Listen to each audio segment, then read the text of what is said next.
region's been on a roll the past 5 years, outperforming most other metros when it comes to metrics like housing prices and employment. But to build on our momentum, there are some big issues we've got to come to grips with. Allegheny Conference CEO Dennis Yablonsky has spelled them out recently at the organization's annual meeting, and he's back with us today. Welcome. Good to see you. Good to be with you, Bill. Yeah, how about, I was just asking in the previous segment about this idea that we're a top performer in recent years by so many lists, but can we stay that way? What's it going to take to really build on the momentum that's been created here? We can if we continue to attack the challenges that are out in front of us and not ignore them and not get complacent. That would be the worst thing that could happen now, is to feel like we've arrived. We just kind of can cruise going forward. That's right. Did it 30 years, we've arrived. Yeah, we're done. But you know, there's 3 or 4 or 5 different things in particular that that are staring us in the face right now that'll be significant strategic challenges over the next 10 years. If we address them, we'll be fine. If we address them in the typical Pittsburgh way, which is through partnership, we'll be fine. If we ignore them, we won't. Okay, well, let's start. I know one of the big ones, especially since we've been talking a lot about jobs in the previous segment, it has to do with our workforce. Sure.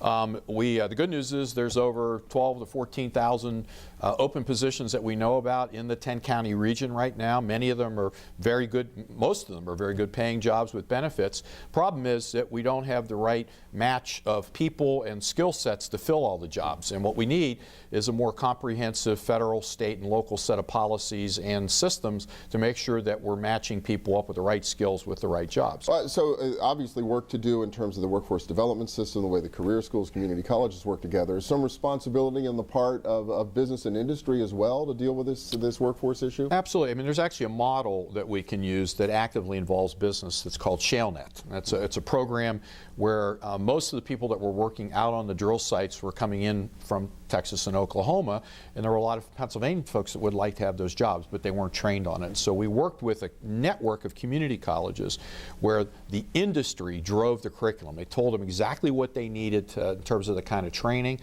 We then got some federal money, $5 million from the Department of Labor. We built a standard open source curriculum that all the community colleges used, and in 18 months we've trained and placed over 2,000 people in jobs that didn't have the right kind of jobs or no jobs before. So that model of business working with the training environment and then the trainers all sharing a standard curriculum, that's the way to go about doing it. All right, so that's workforce, and right. That obviously human capital is a big part of it. Transportation and infrastructure right. also seems to be the top of mind. It is a big issue, and I served on the Governor's Transportation Funding Commission, and we made a unanimous set of recommendations to do 3 things. Fund to the tune of about $2.5 billion a year on an ongoing basis, money for roads, bridges, rail, and public transit. Effect improvements and efficiencies in PennDOT.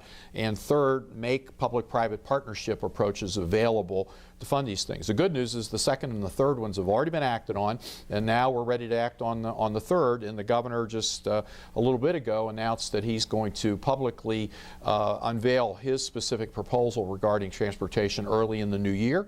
We've got a statewide coalition that's behind it, and we can begin the debate on that to make sure we can get a long-term, predictable, and sustainable source of funding for these important pieces of infrastructure. When you talk about crumbling infrastructure, it's important to everybody, and certainly the industry and the economy. Does transit have to be part of this package too? We would not support a package that did not include transit, nor would our brethren out in Philadelphia.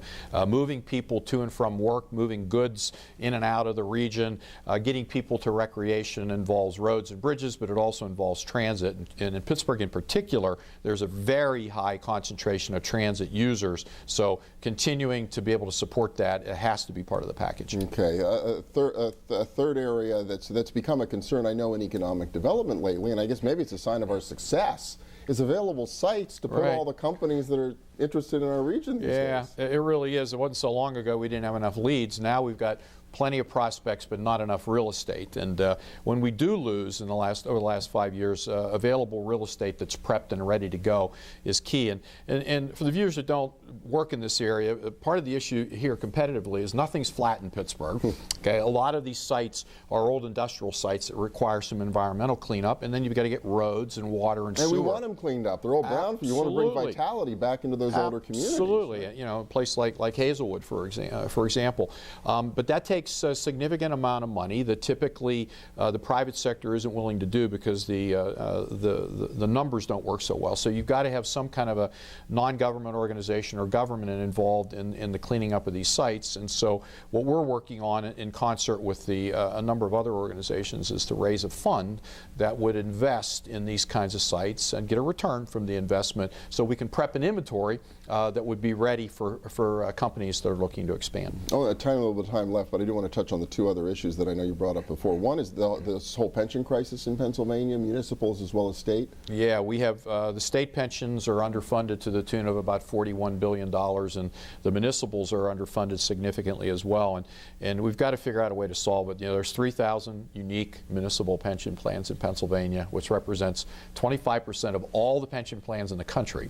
We're number one in that regard, and 2/3 of those plans have less than 10 employees in them, and that's a system that's crying out for some consolidation, but also crying out for some changes in how pensions are awarded and funded, and hopefully we'll be able to see some movement on that at the state level as well. Last thing, and I know this comes up often when we have entrepreneurs on the show, and that's availability of capital, Right. especially investment dollars. Is there any light at the end of the tunnel when it comes to availability? Well, I think we have a recognition now amongst the community that it's an area where we're falling short. We are losing really good companies because of a lack of available local venture capital. We're going to need to figure out a way to raise it, invest, and get companies to invest here in the region. So one of the other projects we're involved in is this so-called fund of funds for venture capital in the region. So 5 very different issues and challenges, but I guess what they all have in common is none of them are going to be overnight fixes. These are things we've got to start on at some point, right? They are, and this is the thing that the Allegheny Conference does so well and has done for 68 years is take on these tough, complex, multi-year kinds of projects that require some persistence over a long period of time. We're not the only ones involved in these, but we have our finger on all of them, and we're going to do our best to try to affect them in a positive way. All right, Dennis Yablonsky, CEO of the Allegheny Conference. Thanks so much. Happy New Year. Thanks, you too, Bill. And we'll be back in a minute with little dollars and cents. Stay with us.